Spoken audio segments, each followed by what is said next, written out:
vyro mintis, jausmai, veiksmai, planai. Pasižiūrėsim, kągi visą tą atskleis šiandien, kokios kortos apie vyrą ir moterį. Situacija apie švelnų glėbį, apie du žmonės, kurie yra stiprus ir švelnus. Ir kad jūs galbūt ir nesat kartu, jaučia trūkumą kaip 5 monėtos, kažkokį šaltį. Ir kad ateina naujos galimybės, kaip nulinis arkanas.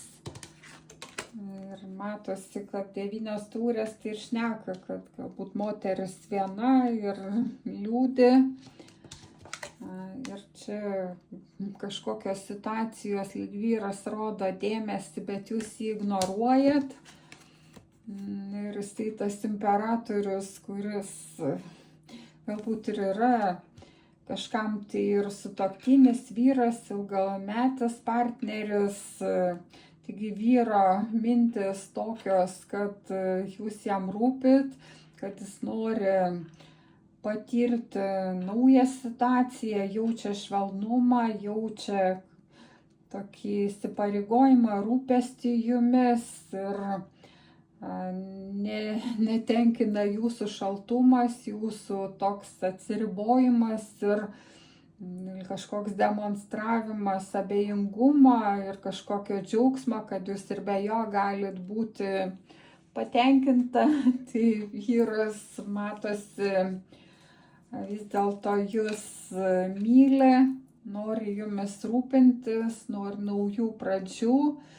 Ir kągi jums daryti, pasižiūrėkim. Taigi nusimeskite tą sunkumą, naštą ir leiskite į transformacijai pasibaigti ir keliaukite į kitus horizontus ir tiesiog leiskite stebuklams vykti jūsų gyvenime ir priimkite tą vyrišką energiją, kaip ant kaladės dugno 6 lazdos, kad jūs vienas dėl kito ir kaip tie drambliai švelnus ir leiskite kartu džiaugtis ir tiesiog būti patenkinti, laimingi, išeikite iš tos praeities kažkokių priklausomybių, baimių, atverkit naujus horizontus ir matosi daug patirsit meilės, įvairių jausmų gražių.